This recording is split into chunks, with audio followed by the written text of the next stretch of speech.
your girl Erinah TL, and I welcome you back to my YouTube channel. And thank you so much for joining me in yet another episode. Now I have great news for you. Of course, as a travel content creator, we always delight in moving from destination to destination. Now I tell you what, though the borders of Uganda are not yet open, we still have a deal up. Guess what? 1st of July, Uganda launched 7 new cities. Now, most of you have only been knowing one city in Uganda, that is Kampala City, which is the capital city of Uganda. But now it's not the only city that Uganda has. 7 more cities are up. So we are going to, I'm so delighted to let you know that I am going to go with you all the way through to all the 7 cities. Let's see the beautiful things, the wonders, the lifestyles, the cultures, and the history of each and every one of these cities. We are starting with Fort Portal. I'm not giving them to you in the order in which I'm going to visit them, but I'm sure I'm going to start with Fort Portal. So just to tell you a little, it's the only place in Uganda that has an English name. Yes, Fort Portal. And now the only city with the English name. It derives its name from Sir Gerard Portal. Sir Gerard Portal staged his camp there during the colonial rule, and so it was named Fort Portal. It is the home of Mountain Rwenzori, and I cannot wait. It is a home of Crater Lakes, a home of River Mpanga, Mabere Ganyina. There are a lot of things to visit and to see in Fort Portal. They've also been calling it a tourist district. Before it was transformed to a city, it was the cleanest district in Uganda. Like we would say Rwanda is the cleanest in East Africa, Fort Portal was the cleanest district in Uganda, and now it's going to be the cleanest city in Uganda. It is found in Toro Kingdom. Yeah, because remember, in Uganda we still have our kingdoms. So why I'm so excited about Fort Portal is I'm going to also bring to you the culture of the Batoro, or the culture of Toro Kingdom, their lifestyle, their food, and history about the kingdom and the place itself. How beautiful is that? The next district, the second district, is Jinja district. Now, most of you have been knowing Jinja district. Why? It's been well known because of its tourist attraction and it being the home of River Nile. Oh yes, it is the home of River Nile. That is where Lake Victoria breaks off into, gives its water to River Nile, where it starts its longest journey of 90 days all the way to the Mediterranean Sea. That is Jinja for you. It derives, Jinja means rock or stone, rock. So it is said that because of River Nile, it was sometimes hard to navigate across. So there was somewhere where there was a big stone where it was easy to cross over the Nile. That is around Ripon Falls along the Nile. So those rocks, because in our local language they are called Jinja, so the place was called Jinja. But this place is in Busoga Kingdom. So it is in Busoga Kingdom. I'm delighted I'll also be bringing you the culture of the Basoga. The Basoga don't call it Jinja, they call it Idinda, because that's what they call a stone in their language, Idinda. So when a Musoga will not tell you I'm going to Jinja, they'll tell you Idinda. Yeah, but it's the very same place. It has very many beautiful things. Yeah. For this, it's been well known by the tourists because it has a lot of hotels, a lot of vacation places, and all that I'll be bringing to you here at Erinah TL. Just tell a friend to tell another friend to tell another friend to get ready to get diversity of cultures in these different kingdoms that are making the different cities, new cities that are in Uganda. How about that? The third city, new city in Uganda, is Gulu. Now, if you know the history of Uganda very well, Gulu in the late 1990s and the early 2000s, it was suffering insurgencies. I think it has been Uganda's biggest internal conflict that we have had with the LRA soldiers, not soldiers, LRA rebels abducting girls, killing people, and all that in Gulu. But just to let you know, that does not stop them. The people of Gulu are very strong people. They have grown up, grown through their challenges, and here they are, ready to have a city status. I have not seen people as organized as the people in northern Uganda. Guys, I'm going to be so delighted to bring to you the cultures in northern Uganda. There are a lot of stories to tell about Gulu. If I start them right now, then you may miss out on what I will collect as I go there to tour. Gulu is the second city.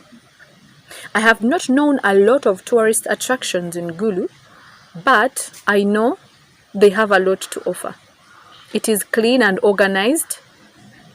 The only thing I've known about Gulu since I was young is the other insurgencies that used to happen there. I did not want to spoil this video by googling this and this. I just wanted to share what I know so that by the time I go there, I am just embracing new things that I did not know about these places, and that's exactly what I'm doing. The other city that Uganda has is Mbale city. Now Mbale, over the time, they have been saying it is the most planned region, the most planned district in Uganda. No wonder. So them having a city status is not just a mistake. It is one of the planned areas in Uganda. Mbale is the home of Mountain Elgon. It too, like Jinja, lies in the eastern part of Uganda. The home of Mount Elgon, a very good fertile land, home of the Gisus, that is the Bagisu. These are the people, what has sold out the Bagisu most is their culture of circumcising men. They only endorse you as a man if you have gone through circumcision. So those are some of the things I'm going to be bringing to you about. So Mbale, and what else has sold Mbale? Their typical food, their staple food, Malewa, the home of Malewa. I've never tasted this, but I'm so delighted to be bringing it to you. And definitely we shall have to check out Mount Elgon once we are in Mbale. Oh yes, oh yes, oh yes, oh yes, oh yes. And then how about getting to know about the culture of circumcising men? How does it help them? What do they believe in? Oh yes. And how did it start around that particular tribe that circumcises men? The other city is Arua city. Arua. This too is in northern Uganda. Arua derives its name. It is in English, it means prison. This is a home where the Belgian colonial powers had established their prisons during their rule. But it's now, I'm told, present day, it's a facility or a center for kickboxing and boxing, developing talent. So Arua means prison. So it derives its name from its history of being a center of Belgian colonial prisons. Arua has a lot to offer. It has waterfalls, I'm told, the baboons and all that, the rhinos, a lot to offer. So even when I do not know much about these districts, that alone compels me to really, it stirs me up to go and visit and find out what lies more in the cities of Uganda. So guys, I think this is going to be a very interesting journey that you should come along with me. The sixth city is Misaka. Misaka has been also given a city status. Most of you don't know Misaka. Probably you've been passing through Misaka as you're going to Mbarara, or as you're heading to what lies beyond Mbarara, as you're heading to Rwanda. The route to Rwanda, you pass through Misaka and all that, and then Kabale, that side. So Misaka has also been granted a city status. What I know about Misaka is that most of the rich guys in Kampala have their roots from Misaka. So should we say it is a home of business? And should we say it could be a threat that most of these people will have to take their establishments back home? Yeah, that is growing up. I've always been told people from Masaka are business people. They are very hardworking. They are prominent farmers, rich farmers. Most of them have been coming from Masaka. It's been a district, but now a city. They also have this Masaka lies in Buganda Kingdom. I didn't tell you about Gulu and Acholi. Those people don't have kingdoms, but they have chiefdoms that I do not know much about. These are the things I'll be discovering as I go and check out those places. So for Masaka, it is situated in Buganda Kingdom. It is in Buganda Kingdom. Then, and that's a lot that I know about it. They are mainly farmers and businessmen. If there is anything like commercializing farming, it's been in Masaka. Those guys are rich. Rich farmers come from that side. So most of the businessmen in Kampala come from Masaka. They have a famous statement that we crossed Rueda. There is a huge swamp. It's said to have 7 kilometers as you go to Masaka. Crossing from that side of Masaka, you cross that swamp to come to Kampala. So long ago, it used to be so tough to cross from that side into Kampala because the roads were not so good, the transport was not so fine. So anyone who crossed and came to the city, they would be like, okay, whatever has brought me to the city, whatever I've gone through, because maybe crossing the swamp was not easy, they're like, they have to accomplish it. So they need to be proud of crossing the swamp. And someone would gladly tell you that I crossed the swamp, so you can't joke with me when I'm in the city. Yeah, so ekyo nakyo bakyeyagaza nnyo ab'e Masaka okusala Rwera. Meanwhile, tubakulisa, we congratulate you upon getting a city status. Then the 7th city in Uganda is Mbarara. These people are people in Mbarara. Mbarara is well known for rich cattle rearers.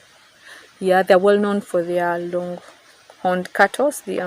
I think also the Ankole cattle. So even as you enter into Mbarara, there is it's called a statue of a cow that is there with horns. But sometime last year it was removed just to put a billboard for a certain telecom company. Riots went all over social media. They're like, we want our cow back, because that is what symbolizes who the people of that land are. I wonder even what whoever removed that thing was thinking. And I'm told it was the local government, people of the council, that had removed that, but they were forced to put it back because it's what symbolizes them. So they get their name from the fact that the colonialists could not pronounce the name, because it was well known for this grass that is good for cattle. They call it Emburara. I don't know if I'm pronouncing so right. I hope not to pronounce it like the colonials, but it's called Emburara. That is the grass that is so good for their cattle.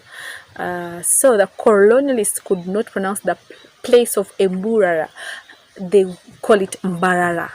So that is how it got its name to the present day, being called Mbarara. They are well known as cattle farmers, but recently they have also taken up business so seriously. So Mbarara and Masaka are doing so seriously when it comes to business. These are the 7 cities of Uganda that we are going to be touring before this year ends. And please come on with a girl. Come with me all the way through. It's been your girl, Erinah TL, and thank you so much for joining me. Tell a friend to tell another friend to check out Erinah TL with a good vibe.